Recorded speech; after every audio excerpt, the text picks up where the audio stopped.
Louvamos a Deus então pela condução do louvor, a UPA, né, os nossos adolescentes. Que Deus continue abençoando, capacitando cada um deles para dar continuidade, né, a conduzir a igreja num período de louvor. Irmãos, vamos abrir a palavra de Deus no Evangelho segundo narrou Lucas, capítulo 16.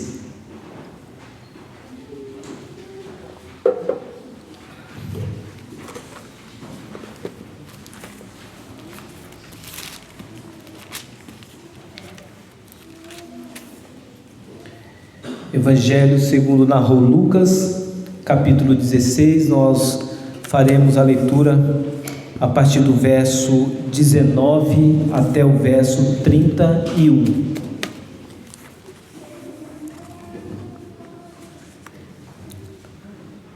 Todos encontraram? Diz assim a palavra do Senhor: Ora, havia certo homem rico que se vestia de púrpura e de linho finíssimo, e que todos os dias se regalava esplendidamente.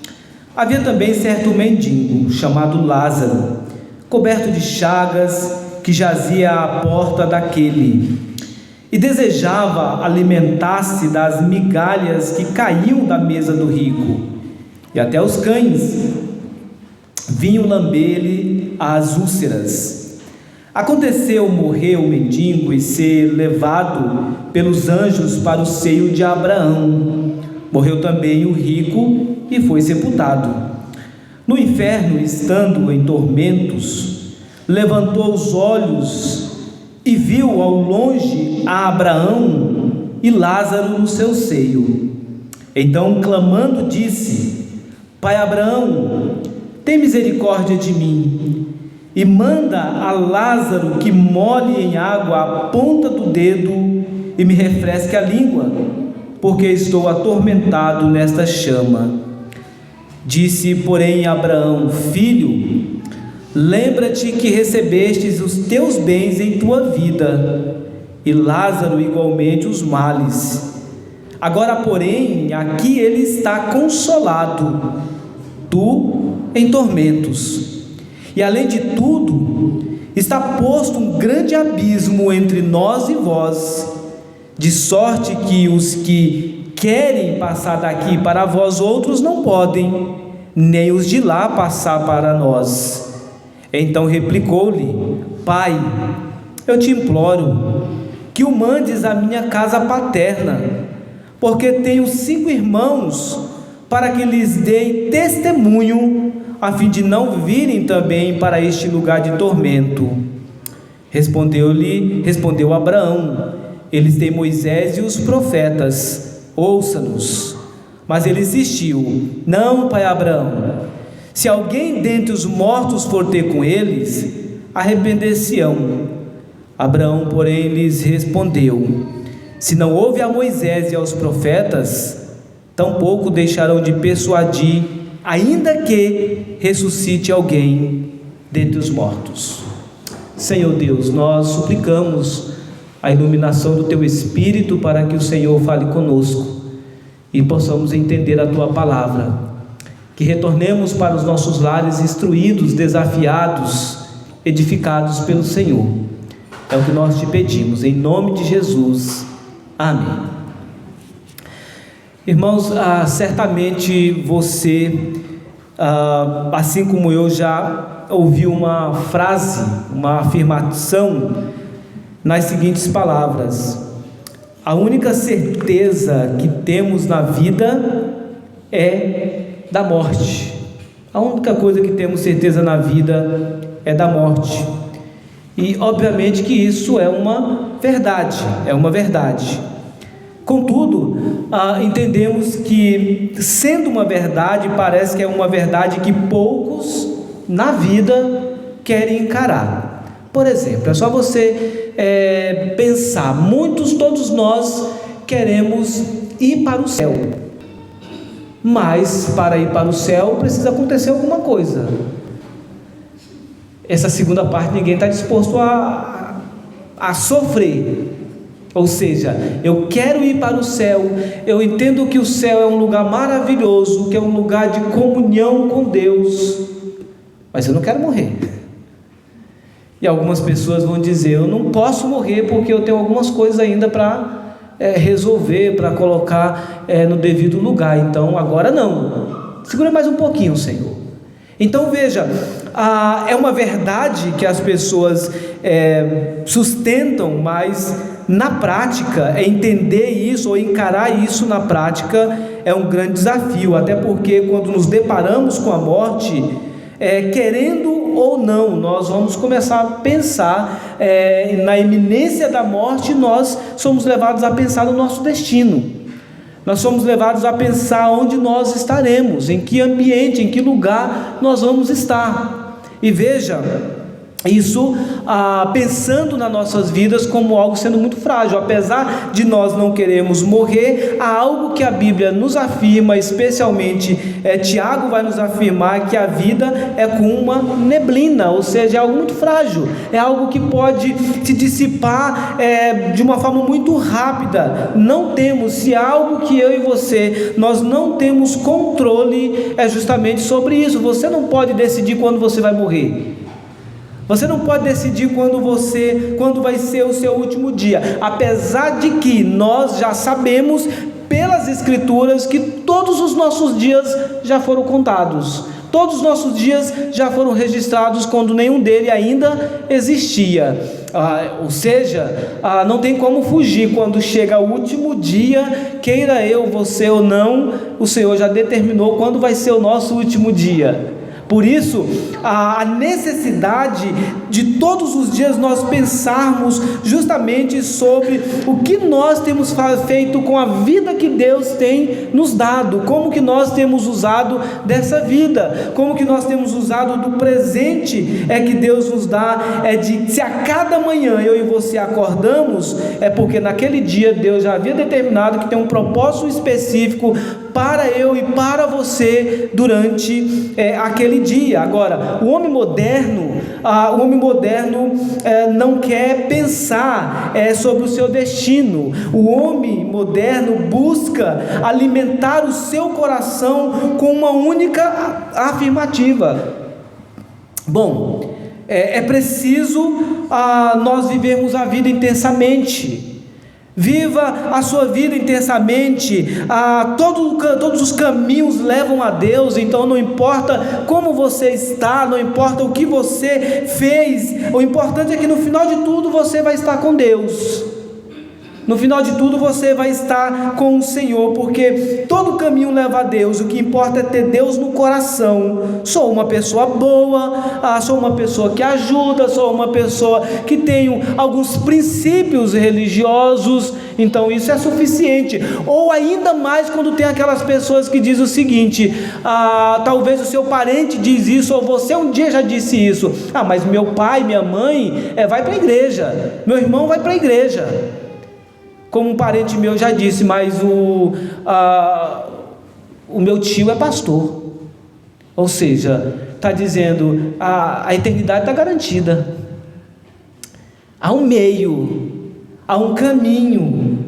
Os homens não gostam da ideia de sofrimento, por isso que pensar num Deus que condena, num Deus que coloca pessoas para experimentar a tormenta, isso é inaceitável, porque os homens não gostam da ideia de inferno, por exemplo. Os homens não gostam da ideia de sofrimento, de um lugar de tormento, de um lugar de trevas, de um lugar de choro, e a Bíblia diz que é um lugar de choro e de ranger de dentes. Por isso que muitos vão argumentar da seguinte forma: primeiro, negando que haja uma coisa chamada pecado. Se não há pecado, se não há transgressão, então não há necessidade de castigo e nem necessidade de um salvador. Então eu salvo a mim mesmo pelas minhas próprias ações. Segundo, as pessoas lidam ou tentam lidar com o pensamento de inferno, achando que existe um inferno, mas esse inferno é aqui neste mundo. Mas o inferno é aqui mesmo, é onde nós estamos vivendo. É o que estamos vivendo. Outros vão pensar na tentativa de fugir da ideia de condenação e de inferno, vão pensar na reencarnação. Eu vou me reencarnar.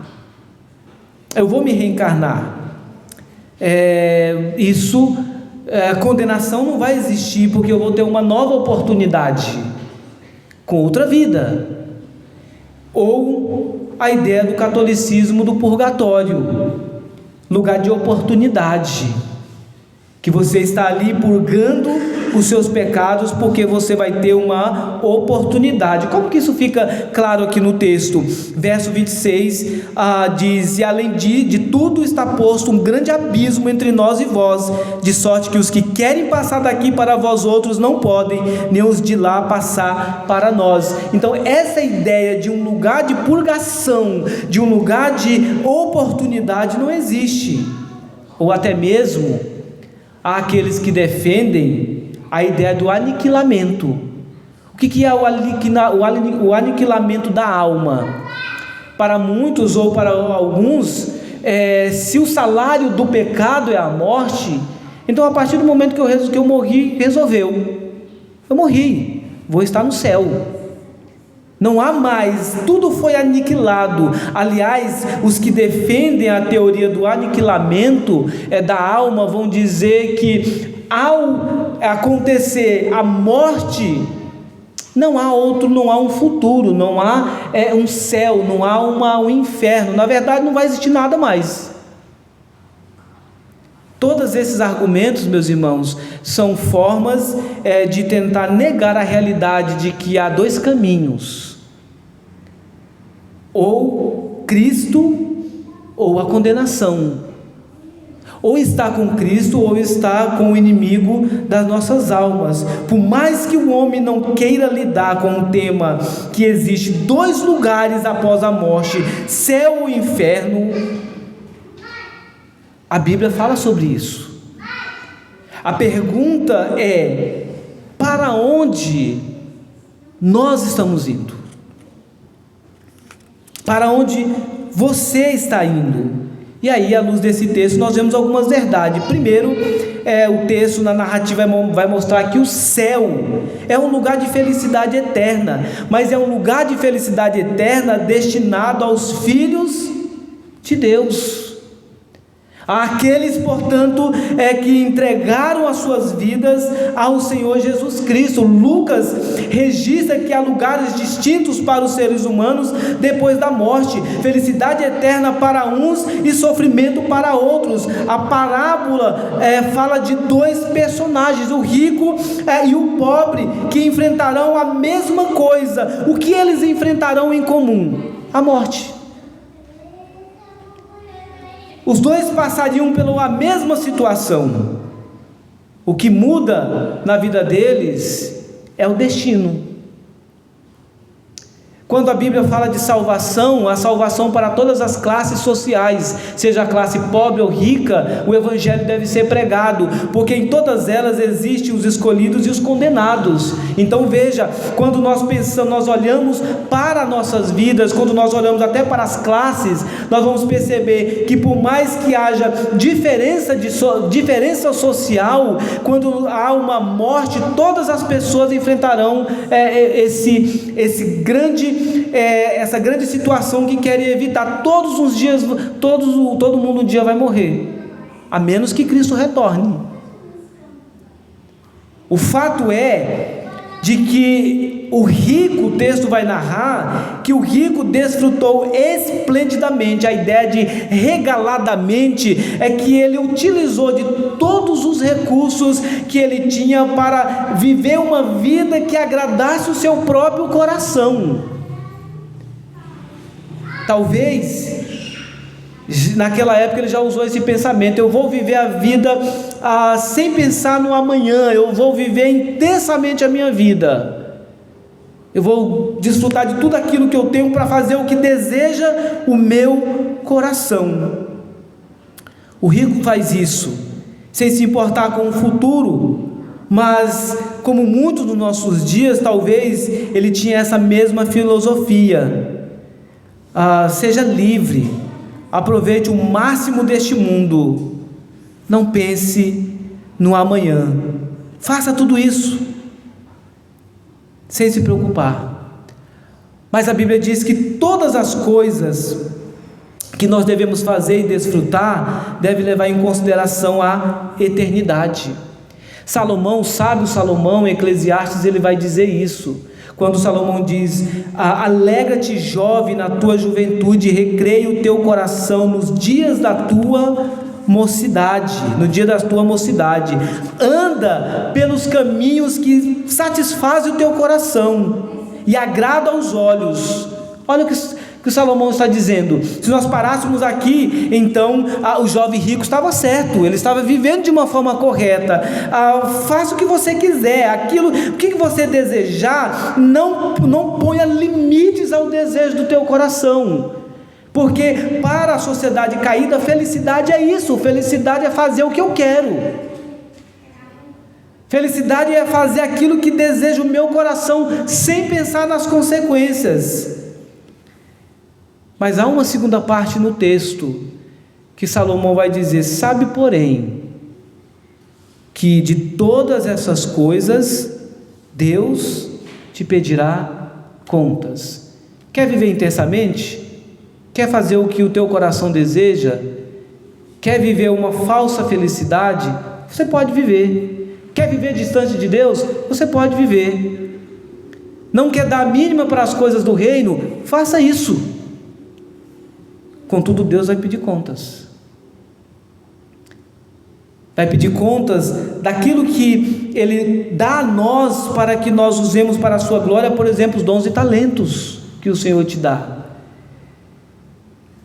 O céu é um lugar de descanso, é um lugar de refrigério, é um lugar em que há o cessar das lágrimas, há o cessar do sofrimento.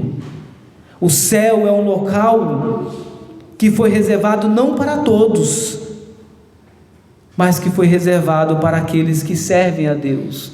E a narrativa diz isso, a narrativa trata justamente desses dois personagens, fala do rico, fala de Lázaro, uma pessoa que, portanto, o texto diz no verso 21, que desejava alimentar-se das migalhas que caíam da mesa do rico, e até os cães vinham lamber-lhe as úlceras. Mas chegou o dia para ambas as partes, chegou o dia em que era o último dia da vida daqueles dois personagens, e ali posto estava, portanto, o destino deles. Então a primeira verdade é isso, irmãos, acerca desse texto.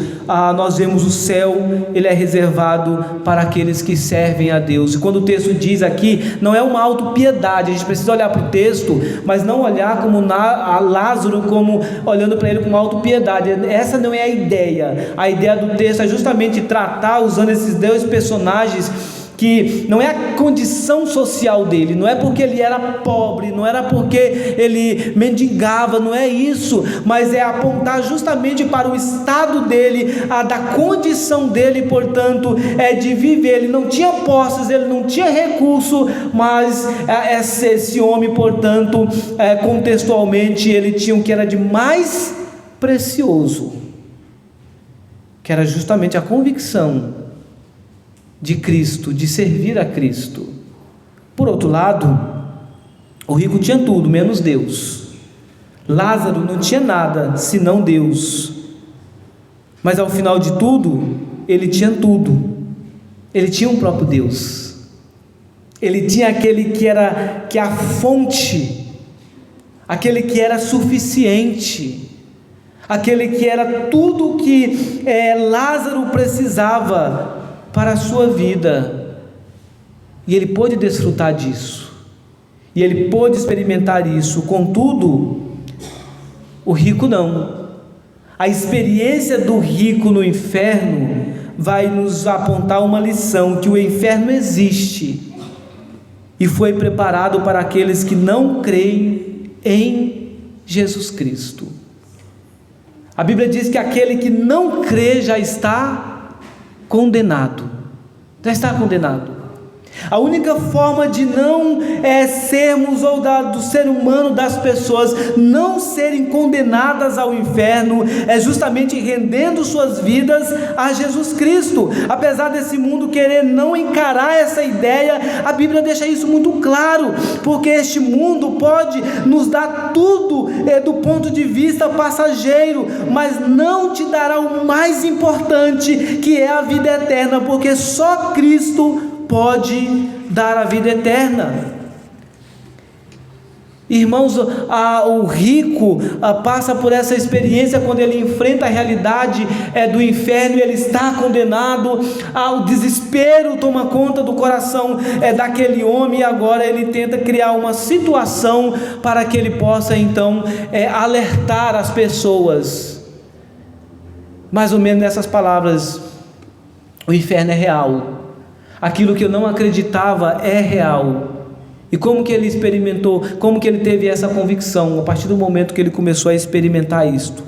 Eu acho muito interessante uma observação do pastor Hernandes, no comentário desse texto, que ele vai dizer, em suas palavras, abre aspas: este homem vivia na opulência e no prazer, vestia-se com púrpura, banquetes, festas, música, vivia para si mesmo, todos os dias se regalava esplendidamente, era religioso, pois conhecia Abraão e o chamava de pai.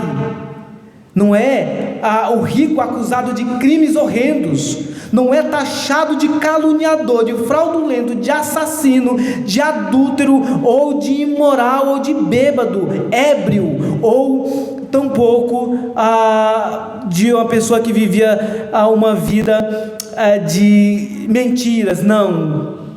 Mas também este homem não tinha tempo para Deus, não tinha tempo para o necessitado à sua porta. Seu Deus é o dinheiro, sua vida é o narcisismo, vive para si mesmo, seu negócio é o hedonismo, ou seja, é o prazer. Seu problema não é a riqueza, mas o seu problema é a riqueza sem Deus, fecha aspas. Então veja, ao se deparar com a realidade do inferno, o rico entra em desespero, e podemos verificar isso por suas próprias palavras: pai Abraão, tem misericórdia de mim, manda Lázaro molhar em água a ponta do dedo, estou atormentado nesta chama. E em resposta é dito que tudo que o rico quis em vida, ele recebeu, e isso nos leva a uma importante lição de Eclesiastes, que vai dizer justamente isso: faça tudo o que o teu coração deseja, mas não esqueça que de tudo isso Deus te pedirá contas. Outro texto que nos desafia está no Evangelho, quando Jesus reprova a avareza, e neste texto o Senhor Jesus, portanto, vai dizer, falar sobre o homem que procura a Jesus e diz: Senhor, o que eu preciso para herdar a vida eterna? E Jesus vai dizer: conhece os mandamentos? Sim, Senhor, eu conheço e eu tenho praticado. Mas te falta mais uma coisa. Vai, vende tudo que você tem, volta e me segue. O texto vai dizer que este homem, portanto, sendo muito rico, voltou entristecido. E Jesus reprova este rico dizendo: mas Deus lhe disse: louco, esta noite te pedirão a tua alma, e o que tens preparado, para quem será? Assim é o que entesoura para si mesmo e não é rico para com Deus. Irmãos, diante da realidade do sofrimento, diante do desespero, o rico, portanto, tenta algumas ações inúteis. A gente pode analisar aqui no texto que ele vai tentar fazer algumas coisas, primeiro para sair daquela condição, segundo para livrar os seus parentes daquela condição. Porque veja, quando ele diz: Senhor, dá essa oportunidade, alguém tem que ir até a minha casa, tem que dizer para a minha família que o inferno existe, Senhor, me dê uma oportunidade. Mas veja, o inferno não é lugar de oportunidade, mas o inferno é lugar de castigo, é lugar de sofrimento. E a gente pode observar isso de uma forma muito clara, quando nós olhamos para a oração desse rico. Primeiro ele faz uma oração desnorteada, ele vai dizer: tem misericórdia de mim. Duas incoerências nessa oração. Primeiro, que a oração ela deve ser direcionada a Deus, Ele é quem tem o poder de decidir em favor das pessoas, ele não se direciona a Deus, ele pede a Abraão.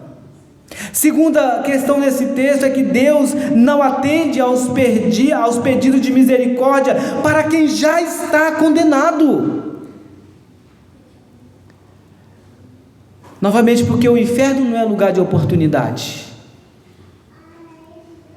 A oportunidade que temos é nesta vida, de estarmos com Cristo ou sem Cristo. Depois ele tenta o que eu chamo aqui de uma insuficiência missionária. O que é uma insuficiência missionária? Ele diz: eu te imploro que mandes a minha casa paterna, porque tenho 5 irmãos, para que eles dês testemunho, a fim de que não virem para este lugar de tormento. Vai lá, prega, avisa para eles. E nós vemos na narrativa dizendo: eles têm Moisés e os profetas, que os ouçam. O que ele quer dizer com isso? Eles têm a palavra de Deus, eles têm a palavra de Deus, eles têm as escrituras, eles têm o conhecimento. Não há necessidade para que houvesse alguém indo até lá. E aí ele faz um clamor inadequado: não, pai Abraão, se alguém dentre os mortos for ter com eles, arrepender-se-ão. E veja o ponto que ele chega, dizendo: suscita um morto, e o morto vai dizer: gente, eu fui lá e o negócio não é fácil, vocês precisam se livrar disso. E não há oportunidade, não há como. Nós vemos muitas pregações por aí, irmãos, as pessoas dizendo que teve um êxtase, teve uma experiência e que foram levados até o inferno, e ali visualizaram muitas coisas. Isso não existe. Há 2 caminhos: a partir do momento que a morte, se não está em Cristo, vai para a condenação. Não existe essa ideia bíblica de que eu vou até o inferno e volto, vou até o céu e volto. Quem está no inferno já está condenado, e não há como retornar, não há reencarnação, não há purgatório, não há uma nova oportunidade. A oportunidade temos neste mundo. Os mortos não influenciam os vivos. Tal homem descobriu tarde demais que o arrependimento é necessário, portanto, mas é inútil clamar por arrependimento quando, portanto, o homem já está morto. Mas é necessário haver uma obediência à palavra de Deus. E aí o verso 31 vai dizer: Abraão responde: se não ouve a Moisés e os profetas, tampouco se deixarão persuadir, ainda que ressuscite alguém dentre os mortos. Em outras palavras, se você não ouve a palavra de Deus, você vai ouvir quem? Você vai ouvir quem? A Bíblia sempre vai alertando o ser humano sobre a necessidade de conversão, de mudança de vida. Nós podemos olhar para essa experiência e avaliarmos se nós, por mais que você sofra neste mundo, por mais que você passe por adversidade nesse mundo, se você está em Cristo, e muitos vão acusar, por exemplo, os reformados de serem orgulhosos ou prepotentes em relação a isso, se nós estamos em Cristo, nós temos ou devemos ter a convicção de vida eterna. Quem nos dá isso? O próprio Deus. O próprio Deus. Mas esse texto também nos desafia para a urgência da pregação, para a urgência da evangelização, para a urgência da proclamação das boas novas para os nossos amigos e parentes. Por quê? Porque, meus amados irmãos, quando chegar o último dia, não há mais a oportunidade. Às vezes nós tentamos confortar o nosso coração com algum parente, pensando o seguinte: não, mas acredito, quem sabe, né? Quem sabe, naquele último momento, naquela última situação. Nós precisamos olhar para a vida como uma caminhada de experiência com o próprio Deus. O homem precisa entregar sua vida ao Senhor, a Cristo e ao serviço de Cristo. Cristo deve ser a nossa vida, Cristo deve ser o nosso Senhor absoluto. Se nós temos tudo isso, nós temos convicção de vida eterna e o nosso destino não é o inferno. Mas se nosso parente não tem essa convicção, se o nosso conhecido, nossos amigos não tem essa convicção, e se você entende a urgência disso, se você olha para tudo isso, se você olha para o céu como lugar de deleite, você, portanto, não quer que o seu familiar, o seu amigo vá para o lugar de tormento, então é imperativo que nós levemos a mensagem santa, a mensagem de proclamação das boas novas.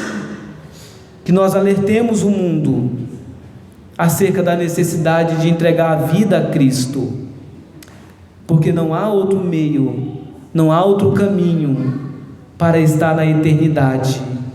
Para ir para o inferno, não é preciso fazer nada, apenas siga os desejos do teu coração e pronto, você não precisa fazer mais nada. Agora, a vida em Cristo é uma batalha, é um desafio diário, é uma vida de lutas, de renúncia, é uma vida na perspectiva de que nós vamos experimentar a alegria plena, não neste mundo, nós vamos enfrentar a alegria plena na eternidade com Cristo. É só na eternidade que haverá o cessar das lágrimas. Morte, o começo de uma jornada feliz, sim, para os que estão em Cristo, para os que estão em Cristo, pois estar com Ele, como diz o apóstolo Paulo, é incomparavelmente melhor, ou o início de um tormento eterno para aqueles que negam o Salvador. Que você e eu possamos nos alegrar se nós temos convicção de salvação em Cristo Jesus, se nós vivemos a nossa vida a partir da perspectiva da eternidade. Que isso não nos leve ao comodismo, mas que ao mesmo tempo eu e você sejamos despertados para pregar o Evangelho. O Evangelho, quando ele é pregado, ele tem duas funções: ele salva, ele condena. Mas nós precisamos pregar. Deus faz a obra, sim, mas nós precisamos pregar.